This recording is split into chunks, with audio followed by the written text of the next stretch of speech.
نبی کریم صلی اللہ علیہ وآلہ وسلم نے فرمایا کہ کوئی مرد کسی غیر محرم عورت کے ساتھ تنہائی میں نہ بیٹھے، اور کوئی عورت اس وقت تک سفر نہ کرے جب تک اس کے ساتھ کوئی اس کا محرم نہ ہو۔ اتنے میں ایک صحابی کھڑے ہوئے اور عرض کیا، یا رسول اللہ، میں نے فلاں جہاد میں اپنا نام لکھوا دیا ہے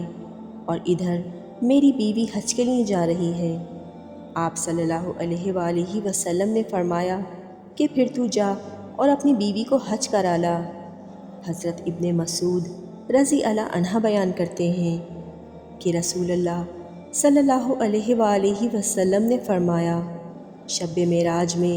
ابراہیم علیہ السلام سے میری ملاقات ہوئی تو انہوں نے فرمایا، محمد صلی اللہ علیہ وآلہ وسلم میری طرف سے اپنی امت کو سلام کہنا اور انہیں بتانا کہ جنت کی مٹی بہت اچھی ہے اور اس کا پانی شیریں ہے، لیکن وہ ایک صاف میدان ہے، اور سبحان اللہ والحمد للہ ولا الہ الا اللہ